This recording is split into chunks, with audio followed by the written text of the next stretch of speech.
y no solamente tendría que sudarnos la mano, sino que tendríamos que temblar un poco, ¿verdad? O mucho quizás. ¿Saben que no es entretenimiento venir los domingos y escuchar un discurso sobre la palabra de Dios? No es entretenimiento, aunque hoy en día la industria del entretenimiento evangélico ha crecido exponencialmente y casi se ha igualado al entretenimiento hollywoodiense, lastimosamente. Ese concepto de lo que decía Pablo, en tanto tardo seguramente en llegar, quiero que sepas cómo conducirte en la casa del Dios viviente. Y Pedro mencionaba ese versículo hace un ratito, columna y baluarte de la verdad. Quiero que sepas cómo conducirte en la casa de Dios.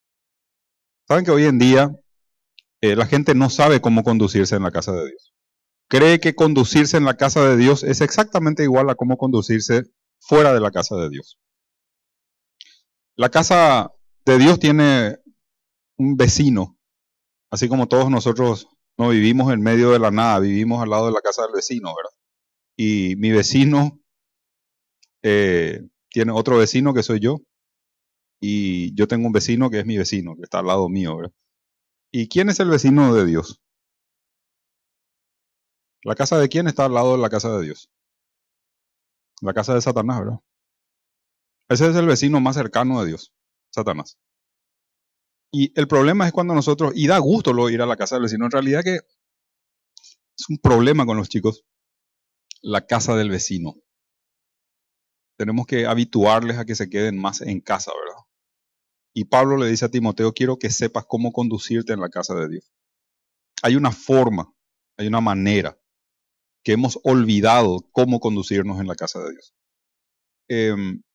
Advertimos a nuestros chicos quedarse más en la casa, porque en la casa del vecino va a escuchar cosas que nosotros no desearíamos que escuchen nuestros chicos. En la casa del vecino pueden comer cosas que a lo mejor nosotros no le permitiríamos a nuestros chicos comer, ¿verdad?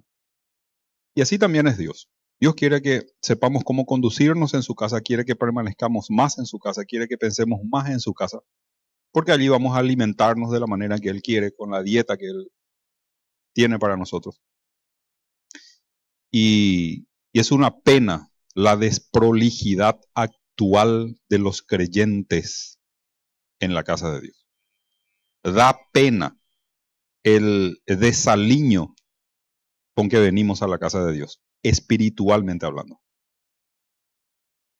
Es una tristeza el nivel de simulacro cristiano que hay en el contexto de la iglesia en términos generales. Es increíble cómo somos selectivos en qué cosas tomar y qué cosas rechazar de lo que Dios tiene para nosotros. ¿Y quién nos autorizó a hacer ese tipo de selectividad o a escoger qué cosas practicar y qué cosas no? ¿Quién? Oremos. Padre nuestro, te damos gracias en esta mañana. Gracias por este breve tiempo que vamos a tener de aproximarnos a tu palabra. Siempre oportuno ese acercamiento, un acercamiento que nos deja más con ganas de seguir conociendo de tu palabra, conocerte más a ti. Un acercamiento que produce más casi una insatisfacción en el sentido de que tú eres eterno, tu palabra es eterna y nosotros somos tan finitos. Finitos en todo sentido. Nuestra comprensión, nuestro nivel de análisis, nuestro razonamiento, nuestro entendimiento, todo es parcial.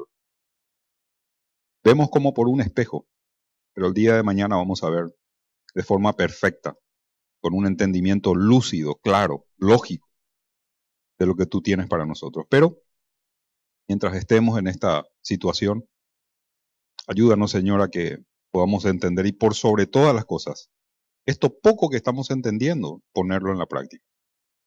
Para la gloria y la honra de tu nombre. En el nombre de Cristo Jesús. Amén. Quise conectar este tema de los dones espirituales con el asunto de rendir cuentas. Porque si nosotros estudiamos nomás los dones espirituales, por el simple hecho de conocer los dones, y lo divorciamos de la rendición de cuentas, entonces es un estudio estéril, es un estudio parcial. Mutilamos el estudio bíblico. Todo lo que nosotros aprendemos de la Biblia, cortito o largo, tenemos que conectarlo sí o sí con algo, con un escenario. ¿Cuál es ese escenario? ¿Cuál es ese escenario? Cualquier cosa que nosotros aprendamos de la palabra, tenemos que ligarlo con algo. ¿Con qué cosa tenemos que ligar? No quiero un monólogo, no da gusto. A mí no me gusta la persona que viene y se planta y solamente un monólogo y no da participación. No hago una mala crítica a nadie. Hay diferentes modelos de exposición. 100% de acuerdo. Mi gusto nomás. Mi gusto nomás.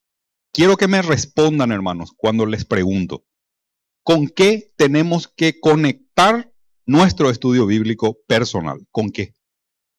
Nuestra vida diaria. ¿Con qué tiene que estar conectado el concepto de la vida diaria? Evangelizar con rendición de cuentas. ¿Con qué tiene que estar conectado la rendición de cuentas del cristiano?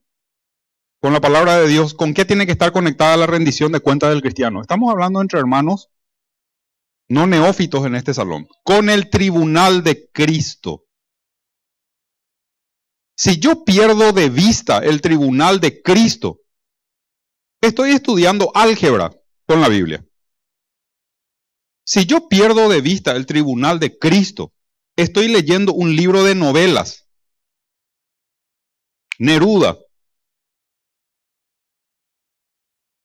Si yo pierdo de vista el tribunal de Cristo, entonces soy un creyente más de los que simulan una vida cristiana. Y estamos mal, ¿verdad?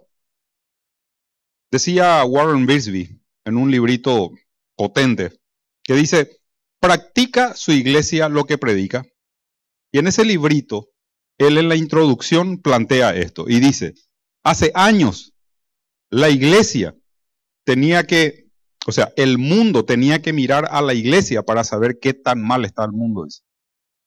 Pero hoy en día, dice, la iglesia tiene que mirar al mundo para saber qué tan mal está la iglesia. Y eso es así. Porque hay un divorcio entre lo que conozco de la palabra y el tribunal de Cristo, que es el momento de rendir cuentas. Primera de Corintios 3:9. Porque nosotros somos colaboradores de Dios y vosotros sois labranza de Dios, edificio de Dios. Conforme a la gracia de Dios, conforme a la gracia de Dios que me ha sido dada, yo como perito, como experto arquitecto, puse el fundamento y otro edifica encima, pero cada uno mire cómo sobreedifica. Fíjense la secuencia. Pablo dice, yo como experto arquitecto, primera persona, del singular, yo. Puse el fundamento. El fundamento Pablo no lo tuvo que inventar. El fundamento ya estaba. Desde mucho antes de él. ¿Cuál es el fundamento? Jesucristo y su obra. Y después, ¿qué dice? Y otro viene y edifica encima. Hay una segunda persona que hace eso. Pablo plantó. Apolo, dice, regó. Y después, ese versículo termina diciendo, cada uno mire cómo sobreedifica. Vos sabés que yo te predico el evangelio, vos le aceptás a Cristo, pero yo no soy responsable de tu crecimiento espiritual en el sentido de responsabilidad individual. Porque yo te puedo discipular, te puedo enseñar todo lo que el Señor me dio la posibilidad de comprender. Puedo hacer esa transferencia de conocimiento. Pero todo va a terminar en una simple y llana y estéril transferencia de conocimiento. Un pasamano de conocimiento. Si vos no te pones las pilas y te propones crecer espiritualmente, involucrarte en lo que tiene que ser el avance de la obra de Dios. Es tu responsabilidad. Y entonces dice el versículo 11, porque nadie puede poner otro fundamento, el cual está puesto, el cual es Jesucristo. Y si sobre este fundamento alguno edificare, oro, plata, piedras preciosas, madera, heno y hojarasca. Fíjense las dos dimensiones de premios, los dos niveles de premios. Pero cada uno de estos niveles, cada uno de estos premios, tiene otra vez niveles, subniveles, ¿verdad? Curioso es. pero llamativo. Oro, plata y piedras preciosas. Da la intención de un primero, segundo y tercer puesto, ¿verdad? Oro, lo máximo. Plata y piedras preciosas. ¿Qué significa oro? ¿Por qué el premio de oro? ¿A quién? ¿En base a qué condiciones? ¿Qué requisitos se tuvo que haber llenado por la persona que va a recibir el oro? ¿Qué, a quién, bajo qué condiciones y qué requisitos tuvo que haber llenado la persona o cumplido la persona que va a recibir el premio de plata y el premio de diamantes o piedras preciosas, ¿verdad? Yo no sé, tengo que estudiar. Si sabes, llámame y me gustaría compartir contigo. Pero me llama la atención. Después está lo otro, madera, heno y hojarasca. La madera, todos conocemos. Vos sabés que hasta la madera más dura. ¿Cuál es la madera más dura de Paraguay? Talle. ¿Quién da más? Mi abuelo era mensú. Vivía, se internaba por meses en el monte. Y dice que aserraban los árboles más robustos en el monte, a mano. Y salían con unas carretas que tenían bueyes, pero solamente llevaba una alza prima, que es un solo tronco larguísimo, en la picada Chirihuelo, 500 kilómetros, que unía Concepción, San Pedro y salían en el Mato Grosso. Hoy la picada Chirihuelo es historia. Tenés que leer el libro de Herken, el hermano de Pablo Herken, que habla sobre economía, sociología y política entre los años de finales de la Triple Alianza hasta los años 1950. Y te va a contar la historia del Paraguay y su vía sus vías, centros de comunicación o medios de comunicación de la época. Y te vas a caer de espalda. Y en ese contexto te puedes imaginar cómo se hacía la obra del Señor acá. Aproximadamente 8 semanas para llegar a Asunción a Encarnación, en carreta. Y la palabra dice madera, y la madera se quema. ¿La madera más dura de Paraguay cuál es?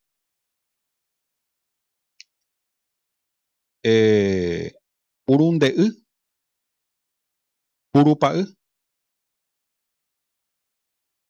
Me decía papá, vos sabés que un día he visto, no me acuerdo el nombre, él conoce muy bien, y le cae un rayo al árbol y queda totalmente espinado como si fuera un cocotero. Y esa era la madera más dura de Paraguay. Está entre el apacho y hay otra especie. La madera, madera. El heno, ¿qué es el heno? Se humedece el tronco, se reseca nuevamente y se produce una especie de corcho alrededor del tronco. Esa capa del tronco se cae a pedazos. Es el corcho que conocemos, el heno. Y la hojarasca, la hoja seca que cae. 3 niveles de premios. ¿Cuáles son los requisitos? ¿A quiénes se le va a dar? ¿Qué tuvo que haber hecho tan mal o más mal? Porque hay niveles de degradación allí. La madera, de hecho que ya es perecedera, ¿verdad? El heno, que es más perecedero y más frágil todavía que la madera, ¿verdad? Y la hojarasca es casi nada. ¿Quiénes van a recibir madera, heno y hojarasca? ¿Quiénes van a recibir oro, plata y piedras preciosas? Si nosotros estudiamos sobre los dones y salimos por esa puerta y no hacemos absolutamente nada, determinamos no hacer nada con lo que conocemos, con lo que hemos escuchado, vos sabés que la guillotina del Señor está sobre tu cuello. Sos tan irresponsable al salir por esa puerta y no determinar hacer nada, como cuando no conocías nada. ¿Sabes por qué? Porque si vos le asesinás a una persona en la calle y argumentás desconocimiento de la ley, estás adentro. ¿Vos te crees que te va a servir? No conocía muy bien sobre esa situación, Señor. Por ese motivo no lo practiqué. Culpable. Madera, heno u hojarasca. O hojarasca. No sabemos cómo comportarnos en la casa de Dios. Y esa es la peor condenación que puede tener el creyente. No es infierno,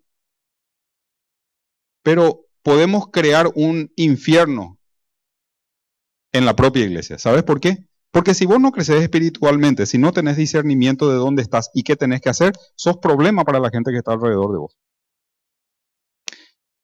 ¿Sabes para quién primero sos problema? Para el inconverso, porque el inconverso nunca va a ver la luz.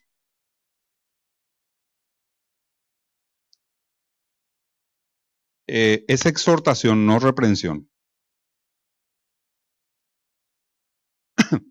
Para que se sientan más cómodos, ¿no?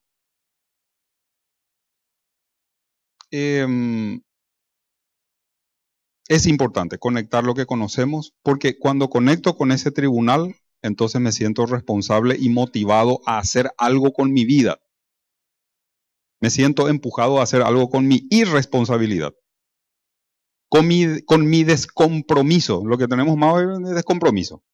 Escuchamos todos los avisos, vemos todos los avisos. Qué lindo, che, espectacular. Funciona bien, había sido el proyector. Buenísimo. ¿Cuánto te costó el proyector, Pedro? Qué lindo, che. Buenísimo. Pero ¿sabes qué, hermano? No querés pero centrar mejor la luz, porque viste que sale un poco, pero ¿qué importa que salga o no salga? ¿Qué importa que haya proyector o que no haya proyector? ¿Qué importa que se vea bien o no se vea bien? El problema es la aplicación en nuestras vidas. Ese es el verdadero problema. Bueno, se alargó mucho ya la exhortación. Vamos a ir a la lista de los dones. Quiero mirar con ustedes alguien que encuentre, que tenga, que se mantenga en Romanos capítulo 12, otra persona, hombre o mujer igual, Primera de Corintios capítulo 12, y otra persona, Efesios capítulo 4. Ahí tenemos repartidas las tres listas sobre los dones espirituales. Y vamos a hacer una especie de cotejo, vamos a tratar de cruzar un poco algo de información. Vamos a mirar 1 Corintios capítulo 12, verso 28. Curiosamente, en este versículo 28 es el único lugar donde se da un orden de precedencia. Este es el lugar donde Pablo, al citar la lista de los dones, dice esto primero, esto segundo, esto tercero, y va en una secuencia matemática, ¿verdad? Se menciona lo de apóstoles. A unos puso Dios en la iglesia primeramente apóstoles. No dice a todos, tampoco pone se menciona una expresión increyendo de muchos, sino que dice unos apóstoles. Primer don llamativo, el tema de apóstoles. Segundo don, 1 Corintios capítulo 12, versículo 10. Capítulo 12, versículo 10, segundo don interesante, profecía. Nuevamente se menciona el don de profecía. Efesios capítulo 4, verso 11, constituyó a apóstoles, profetas. ¿Qué es un profeta? Es una persona a quien Dios le habla, apartado para predicar las buenas nuevas. Alguien que revela lo oculto, ese es un profeta, ¿sí? Bueno, les cuento una cosa. El profeta en el Antiguo Testamento primero venía al rey y le decía, oh rey, te quiero decir una cosa.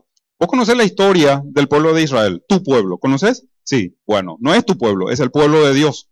Porque el pueblo de Dios viene de Abraham, Isaac y Jacob y viene todo el legajo histórico. ¿Para qué? Para decirle, tú has pecado hoy, eres un corrupto, hiciste mal en lo que debías de hacer bien. Por lo tanto, ese hijo va a morir. Por lo tanto, esta ciudad va a ser desolada. ¿Qué tenemos allí en el profeta? Tenemos la mezcla de tres cosas. ¿Cuáles cosas? Tenemos la mezcla del pasado, tenemos la combinación del presente con lo que va a venir en el futuro. ¿Qué es un profeta? Un profeta es aquel que conoce el pasado, denuncia el presente y anuncia lo que va a venir. Ese es un profeta. Dice que Dios puso en el principio de la iglesia a apóstoles, profetas, y estos profetas, lógicamente, anunciaban cosas futuras. En ese momento en que los profetas hacían uso de ese don muy especial, el canon del Nuevo Testamento. Los libros se estaban escribiendo. Era revelación nueva para ellos. Solamente tenían el Antiguo Testamento. Pero mirando el don de profecía, tenemos que tener presente 1 Corintios capítulo 14. Desde el versículo 23 viene hablando Pablo y dice, sí, pues toda la iglesia se reúne en un lugar y todos hablan en lenguas y entran indoctos o incrédulos. ¿No dirán que estáis locos? Pero si todos profetizan, es la palabra profecía, dice, y entra algún indocto o incrédulo, por todos es convencido, por todos es juzgado. Lo oculto de su corazón se hace manifiesto y así, postrándose sobre el rostro, adorará a Dios, declarando que verdaderamente Dios está entre vosotros.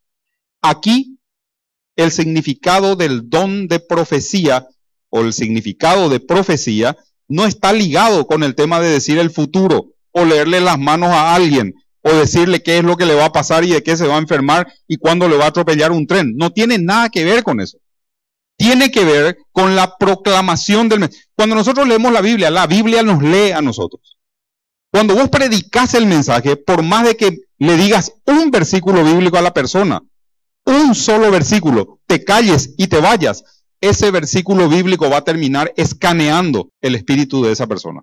Y eso es lo que produce la profecía. Capítulo 14, versículo 3. Pero el que profetiza habla a los hombres, ¿para qué? Para edificación, para exhortación y para consolación. Fíjense la combinación. Pero en el inicio de la iglesia, vamos a decir, en los comienzos de la obra de la iglesia, la obra de Dios en la iglesia, este don de profecía tenía que ver con anunciar cosas que se tenían que revelar en ese momento, cosas nuevas, cosas desconocidas, pero al lado, muy al lado, estaba también el otro efecto, de edificar, de exhortar y de consolar. Tercer don, Efesios capítulo 4, versículo 11. Evangelistas, otro don interesante. 1 Corintios 12, 28, ¿qué dice? Dentro del don de profecía estaba implicado el hecho de evangelizar a las personas. Es un don de proclamación de las verdades de la palabra y principalmente llevar luz al inconverso. Cuarto don. Siempre en el 12:28 de 1 de Corintios, aún nos puso Dios en la iglesia primeramente apóstoles, luego profetas, lo tercero maestros. Don de maestro. Romanos 12:7, ¿qué dice? Muy bien, se repite nuevamente el don de enseñar, don de maestro. Efesios capítulo 4, verso 11. Hay unas opiniones interesantes allí, siempre está el debate de si es un solo don pastor maestro o si son dos dones separados, ¿verdad? Ese debate seguramente va a continuar, no lo vamos a solucionar acá, ¿verdad? Pero vale la pena solamente mencionarlo así entre paréntesis. De cualquier forma, vemos a hermanos y hermanas que seguramente tienen un mayor énfasis en el uso del don como pastor, como aquel que está muy detrás de la gente, pero no necesariamente el de la enseñanza. No necesariamente en el de profundizar en la explicación y la comunicación de la verdad bíblica. Y hay otros también a la inversa, que tienen un mayor énfasis en el don de maestro, en el don de enseñanza, y no tanto precisamente en el don de pastor, ¿verdad? El hecho de estar muy cobijando, ayudando, pero de cualquier manera, la palabra lo menciona como un don muy cercano el uno del otro, son dones vecinos, ¿verdad? Se menciona el caso de Robert Ironside, gran escritor, un gran hermano de nuestras congregaciones también de años ya del siglo pasado. Este hombre fue aterrizando a un seminario muy importante, si no estoy equivocado, el Dallas en Estados Unidos. Y él llega, ya un hombre de 70 y pico de años, va como para iniciar una licenciatura. Llega allí, le toman una prueba, un examen, y su nivel de calificación era, pero extraordinario. Todo lo que implicaba la grilla de materias y el estándar académico era superado por el conocimiento de este hombre. Entonces le preguntaron si cómo, y no, nunca, un estudio así sistemático, académico, nunca, de teología. Pero su nivel de conocimiento era extraordinario. Entonces él finalmente entra, se licencia en teología, divinidades, y al final vamos a decir, el claustro de profesores lo llaman, la dirección del seminario, y le ofrecen el doctorado honoris causa, ¿verdad? Y él dice que ustedes me están haciendo un chiste, una broma. No, no, en serio, nosotros queremos reconocer, pero ¿qué doctorado? ¿Para qué doctorado? No, pero todo lo que eso implica, no, yo no necesito ningún doctorado, ya tengo un doctorado. ¿Cómo puede ser eso? Le dicen. Entonces quiere decir que estudió otra vez aparte sin que nosotros conozcamos nada y encima tiene un doctorado. No, no, no. En realidad que ya mi iglesia, mi congregación me otorgó el título de doctor. Yo no necesito un doctorado honoris causa. Ese era el título normalmente aplicado en la iglesia primitiva para quienes estaban, vamos a decir, aplicando, desarrollando el don de maestro, pastor, maestro o solamente maestro, como se quiera. Eran también conocidos como doctores de la iglesia, ¿verdad? Quinto don, 1 Corintios 28, 12. Cualquiera podría decir, bueno, esa palabra ayudan como un don, está muy cercano con lo que es la diaconía, porque habíamos hablado en todo este tiempo de diaconía, diáconos, diaconía, diaconeo, servicio, servir, ayudar, involucrarse en el servicio, en la ayuda a la gente, pero curiosamente este don no es precisamente el de diaconía. Antilepsei, dice, antilepsei. Es una palabra extraña, una palabra antigua, pero una palabra que denota un quebranto extraordinario en la persona que apenas huele una necesidad en alguien. Necesidad material, necesidad emocional, necesidad espiritual, pero necesidad al fin. Es una persona que se va a partir en 4 pedazos, no va a dormir, pero necesita como que es empujado por el ejercicio de este don para involucrarse en la ayuda con la gente. Se ve muy poco últimamente esto en las congregaciones. Sexto don, 1 Corintios 12, 9. La fe viene por el oír, dice, y el oír de la palabra de Dios. Eso lo dice de Pablo en Romanos, ¿verdad? Pero en este caso, el don de fe. ¿Y cómo a ustedes les parece que funciona el don de fe? ¿Cómo les parece que funciona el don de fe? Aquel que ve las cosas donde no hay nada. Aquel que te dice sí cuando todos te dijeron que no. Aquel que ve a los gigantes y dice que son enanos. Aquel que ve el peligro y dice no, es la oportunidad. Seguramente en el Antiguo Testamento no tenían una lista de dones, pero habían 2 hombres que ejercitaron este don, Josué y Caleb. Fíjense si la potencia de esa fe se pudiera aplicar en la iglesia de hoy. Y se puede, porque este don encapsula esa potencia, esa posibilidad.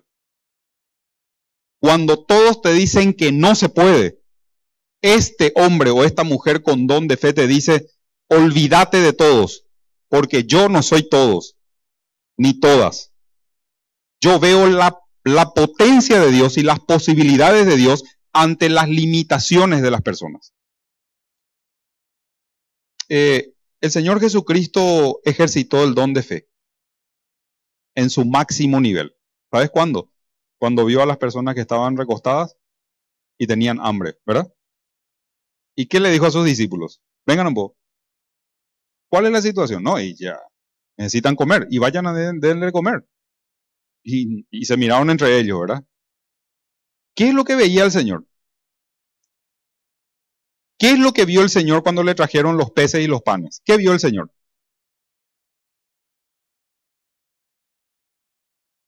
¿Saben lo que vio el Señor? Gente satisfecha. Ese es nuestro problema.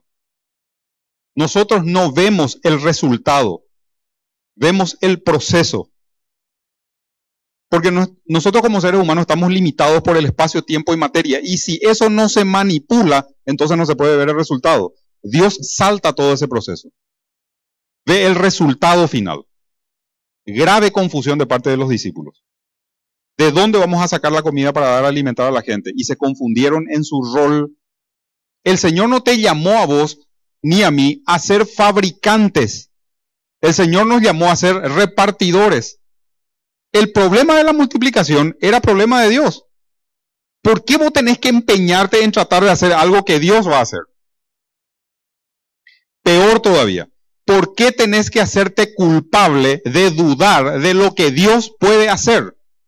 Y entonces se cumple eso que leyó Pedro en Proverbios. Él dice, el holgazán, el perezoso no sale a la calle, ¿por qué?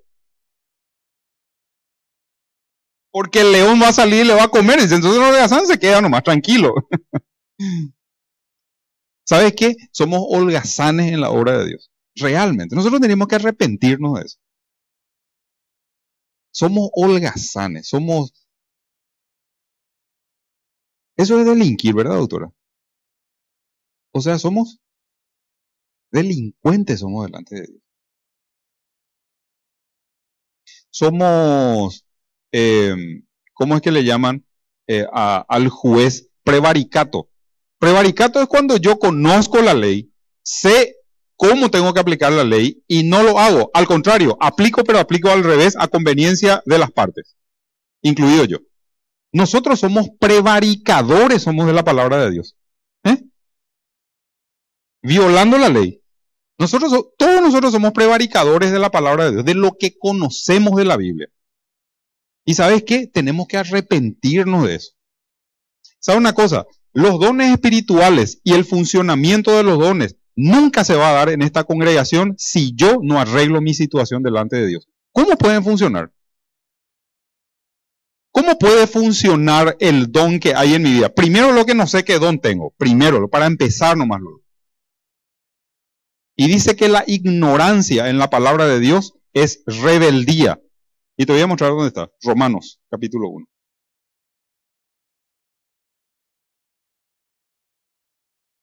Vamos a buscar Romanos.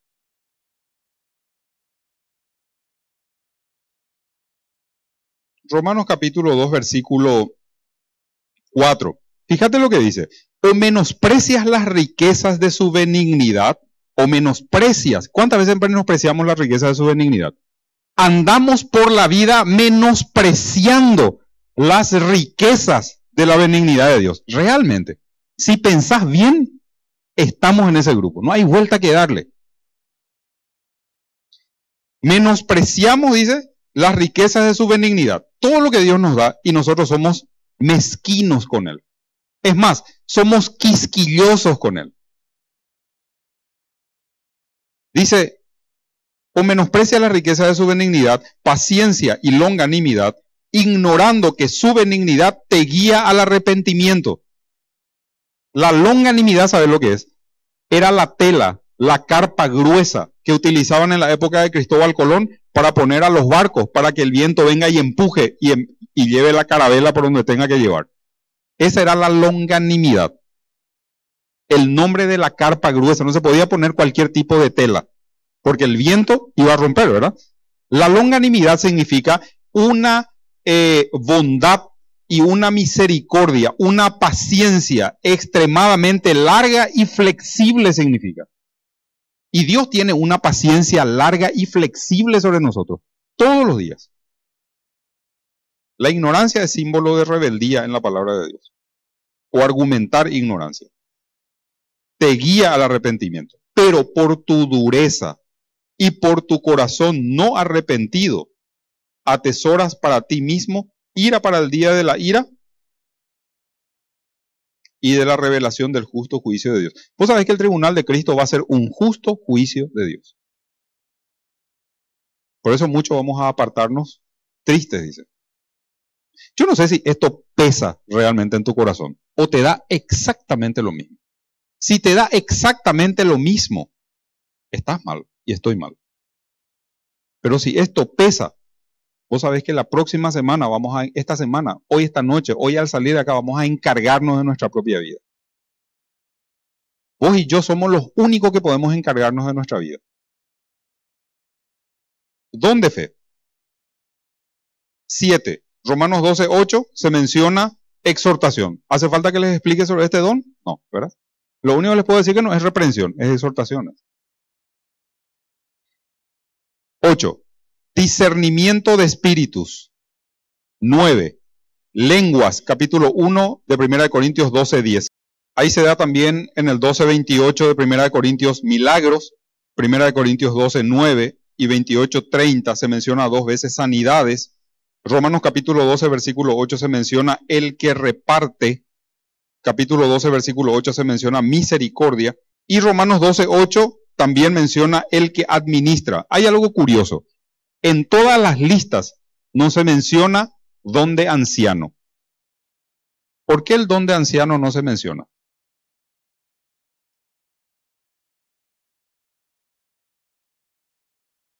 Cuando se da la lista de requisitos para ancianos, no son requisitos para, me voy a ir a estudiar estos requisitos, voy a practicar durante 15 días para poder pasar la prueba y para ser nombrado anciano de una iglesia. No funciona de esa manera. El tema de los requisitos son cualidades previas para la calificación al oficio. No es un don, es un oficio. Y yo tengo gobierno sobre esas cualidades.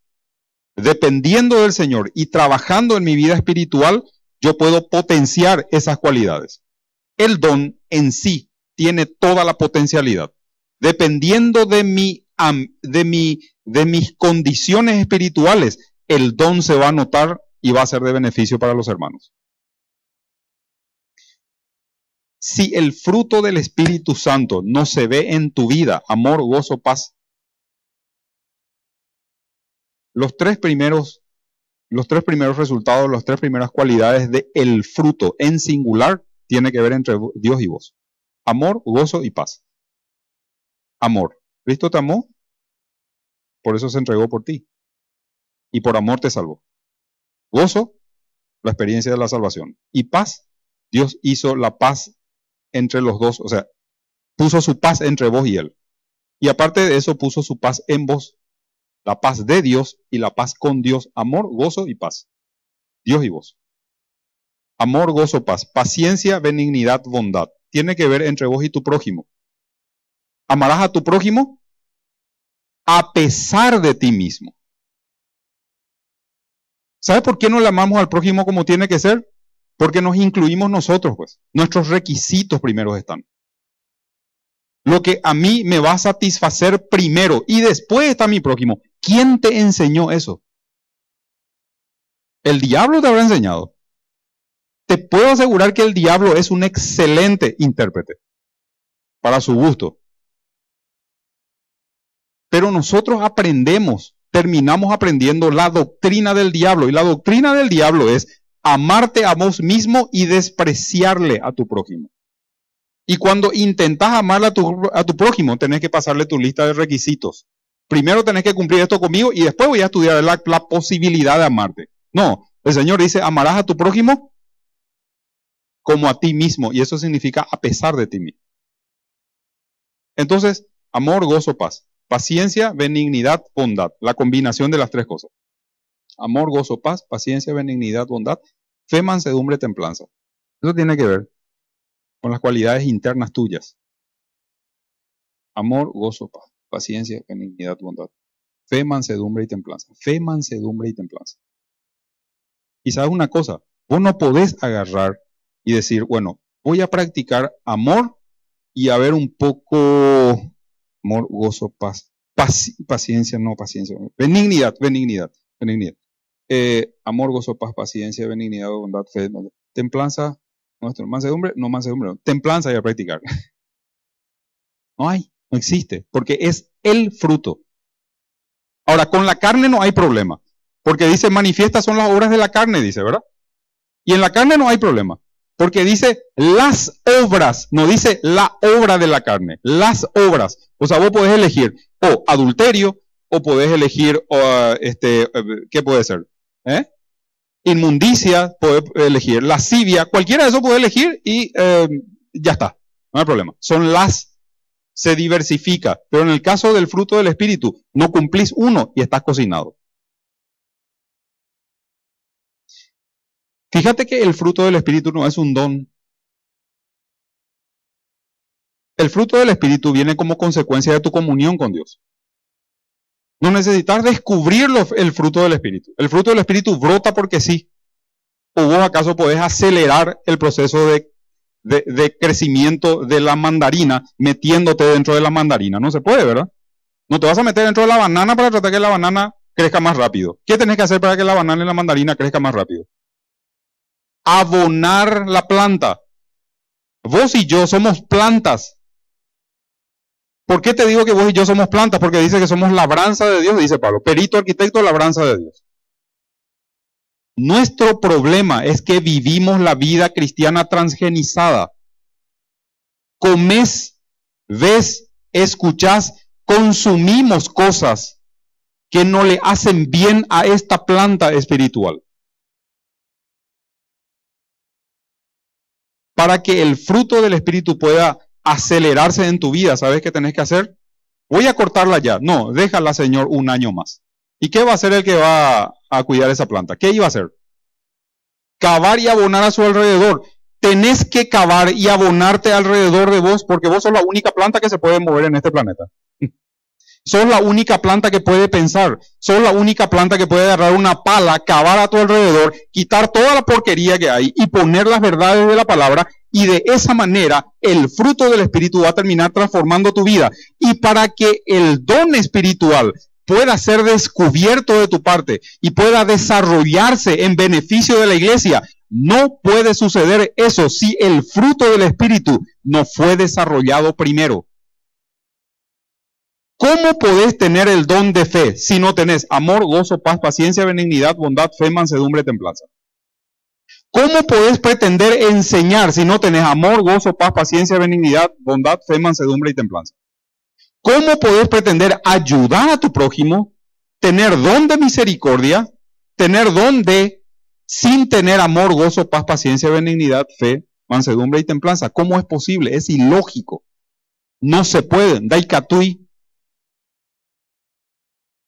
A no ser que creas la doctrina de Satanás y su hermenéutica y su interpretación.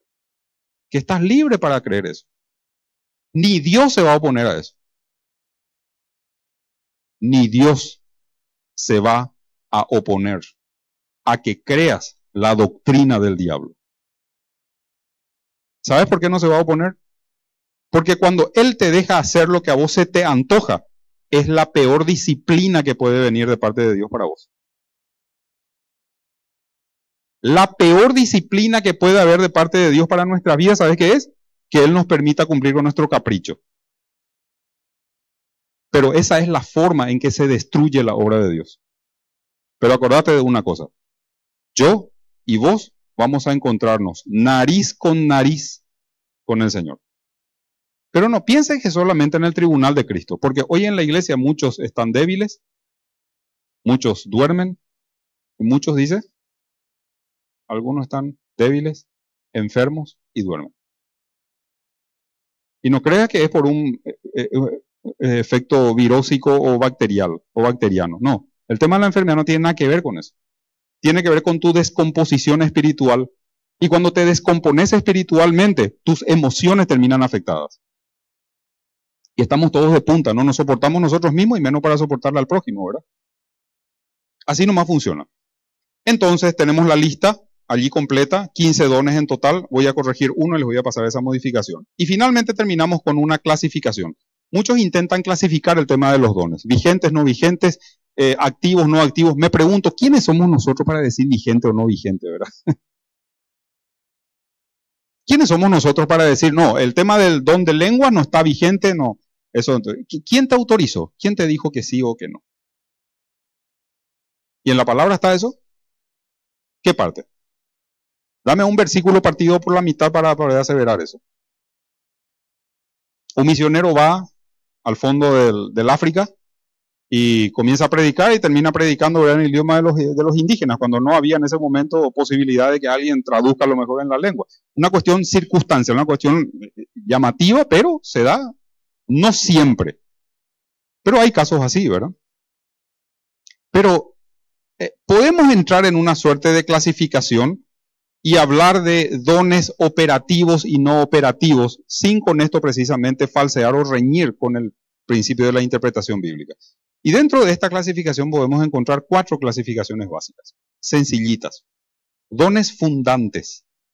Hay 2 dones fundantes, que es para el inicio de la iglesia de Cristo. Don de apóstol y don de profecía. A unos apóstoles. ¿Y la condición para el apóstol cuál era? Haber visto a Cristo en su ministerio, haber presenciado su resurrección, haberse testigo de su resurrección. ¿Y Pablo? ¿Qué pasó con él? Si el propio resucitado se le aparece a Pablo y le cuenta lo que pasó y se muestra a sí mismo, qué mayor testimonio, ¿verdad? Una cosa muy llamativa. el haber sido enseñado por el Señor y luego ir a predicar en Jerusalén, y cuando los de Jerusalén le escuchaban a Pablo, nuestra doctrina coincide con la tuya. ¿De dónde vos aprendiste eso? Bueno, te cuento que el Señor en persona me enseñó, me discípulo. Qué mejor testimonio que ese, ¿verdad? Y más todavía ser testigo del resucitado. Y el de profecía, profetas, ya estuvimos hablando de eso. Se explica mejor en el folleto que les voy a entregar. Segunda clasificación, dones consolidantes. Los dones consolidantes, Hechos capítulo 11, versículo 27 al 29. Un segundo don, un don interesante también de consolidación, precisamente fue el don de evangelista, ¿verdad? En 2 de Timoteo 4:5, se puede hacer obra de evangelista y se debe hacer obra de evangelista sin tener el don de evangelista. Se debe y se puede. Obra de evangelista. Pero hay una distinción muy clara. Aquel que cumple con el ministerio de hacer obra de evangelista está en la voluntad del Señor. Quien no lo hace está fuera de la voluntad del Señor. En términos prácticos, todos nosotros quienes estamos en este salón y quienes no tenemos seguramente don de evangelista, podemos hacer obra de evangelista. ¿Qué es una obra de evangelista? Evangelizar, ir a entregar un folleto, decirle a la persona, Dios te ama, Cristo murió por tus pecados y necesitas arrepentirte de tus pecados. No vas a hacer una lista de todos tus pecados, lógicamente no somos conscientes de todo lo que hemos hecho en la vida, ¿verdad? Pero el Señor te conoce, arrepentimiento, aceptarle por fe a Cristo y lo que Él ha hecho por ti, y entonces venís a ser parte de la familia de Dios y libre de la condenación del pecado. Obra de evangelista.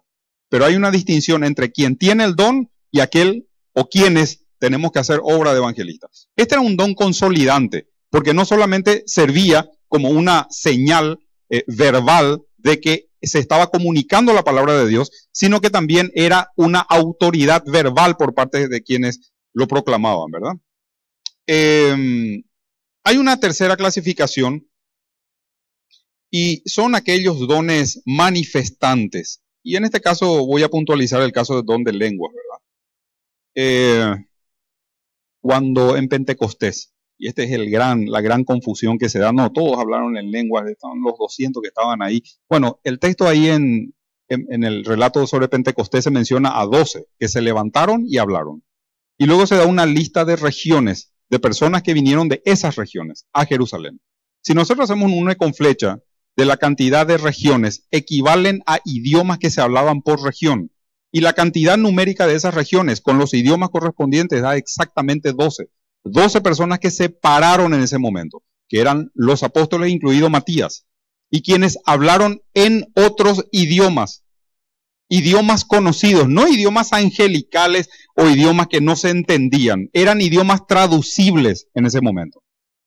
Y todos comprendieron de que se hablaba las verdades de Dios en el idioma en el cual habían nacido cada uno. Ahora, el tema de los idiomas siempre es problema de confusión, ¿verdad? Las lenguas es problema de confusión, hasta hoy es problema de confusión. Y para estudiar un tema tenemos que rastrear el tema desde el momento en que se menciona por primera vez. ¿Y dónde se da una primera vez en la Biblia de problemas con lenguas? Es una Babel evangélica, hermanos, en la que estamos viviendo. Es un problema. Abordar el asunto de las lenguas, lejos de lo que claramente expresa la palabra de Dios, es entrar en una confusión sin término. Y finalmente, entramos en los dones ministrantes. Don de fe, don de enseñanza, ayuda, exhortación, administrar, dar, misericordia, repartir. A mí me da la impresión de que hay una especie de combo con algunos dones. Llamativamente. No es doctrina lo que digo, una opinión muy particular nomás, así muy entre paréntesis y en letras chiquititas nomás. Don de fe, don de presidir, don de dar, don de administrar. Da la impresión que es un combo. Y hoy lo vemos en términos prácticos, y que me disculpe por la mención, pero lo vemos en términos prácticos en Pedro, por ejemplo. Una persona que ve cosas donde no hay, y decimos que alucina, ¿verdad? Se tomó algo, dicen, no, no es que se tomó algo, lo que pasa es que el don de fe funciona de esa manera. Don de administrar, don de dar y don de presidir. Y seguramente habrán casos muy llamativos en la congregación también. Hermanos, en términos prácticos y para redondear el tema, tenemos que descubrir nuestro don. Porque si no descubrís qué don el Señor puso en tu vida, no digas que no puso ningún don porque es mentira. Esa es doctrina diabólica. Esa es la doctrina de demonios. No te dio ningún don. Te dio unos talentos. Y hay una diferencia entre talentos y dones, ¿verdad? Los talentos pueden ser ejercitados, pueden ser manipulados y todo lo que quieras. Pero los dones tienen que ser descubiertos y generar las condiciones alrededor para que puedan funcionar. Y es para edificación de la iglesia, no para edificación particular. Y estamos obligados a descubrirlo. ¿Sabes por qué? Porque cuando lleguemos al tribunal de Cristo no va a haber excusa de que yo no conocía mi don. Nadie me enseñó sobre mis dones espirituales. Y si de por ahí tu excusa va a ser de que nadie te enseñó, acércate a los hermanos o hermanas y vas a recibir una orientación al respecto. Para eso está el discipulado, para eso están los grupos pequeños. ¿Cuántos estuvimos en grupos pequeños en esta semana? Es ahí donde volvemos a manejar un poco todos estos detalles nuevamente. La iglesia local se maneja en dos niveles. Primero, con ancianos plural y diáconos. Es un colegiado.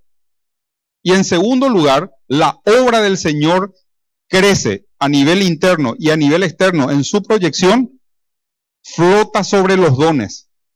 Si los dones no están siendo ejercitados en el cuerpo de Cristo, vamos a continuar con un ministerio muy chato, muy plano. Para que realmente nosotros podamos ver un avivamiento real y una explosión en el sentido espiritual en la iglesia del centro, necesitamos descubrir nuestros dones. Porque cuando descubrís tu don, le vas a buscar al otro que también tiene un don, que son, vamos a decir, que congenian. Y así, no es que se va a armar una división de grupitos y grupismo, no. Cuando ejercitamos nuestro don y nos juntamos con otro que tiene nuestro don y juntos hacemos, eso no es grupismo. Grupismo es cuando no le soporto a, y entonces me voy a juntar con, eso es grupismo. Y eso es carnalidad, hermanos. Necesitamos extirpar ciertas cosas de nuestra vida. Se habla mucho de liberación y compañía, pero hay un nivel de liberación que nosotros necesitamos. Y vos sabés en tu fuero interno y en el fondo de tu corazón qué tipo de liberación necesitas. Padre nuestro, te damos gracias en esta mañana. Gracias por la oportunidad de apenas aproximarnos a tu palabra. Pero con esta aproximación podemos tener, Señor, un destello tan claro, tan fuerte, tan potente para nuestra vida. Gracias porque tu palabra es luz para nuestro corazón. Porque ella es lámpara y es, Señor, lumbrera a nuestro camino. Gracias, Padre, porque por medio de tu palabra podemos entender tantas cosas. Ahora lo que te pedimos es que nos des fuerzas para poder aplicar lo que hemos estudiado. Bendice a la iglesia del centro, hombres, mujeres, niños, los ministerios, el liderazgo, y que también el día de mañana, Señor, podamos gozar de la ayuda, Señor, de hermanos y hermanas en el diaconado. En el nombre precioso de Cristo Jesús. Amén y amén. Gracias. Amado. Bueno, ahora es, ¿cuál es tu don? Y ejercítalo, porque la iglesia te necesita, porque Dios te dio ese don para que lo uses. Tenemos hoy, el chef está por ahí, cerdo con puré de papa, creo que, cerdo con puré de papa, para que compartamos juntos y bueno, ya ahí podemos ejercitar el don de ayudar, el de servir, etcétera, el dar también. Vamos a ponernos de pie, vamos a saludarnos unos a otros. Todavía seguro no le saludaste a alguien y no puede irse de aquí sin que vos le digas, hola, ¿qué tal? ¿Cómo te va? Te quiero mucho. Decirle algo bueno y que se vaya aquí alegre o alegra. Lo mismo. Es difícil entender cómo moriste tú por mí, presionado y rechazado, defraudado.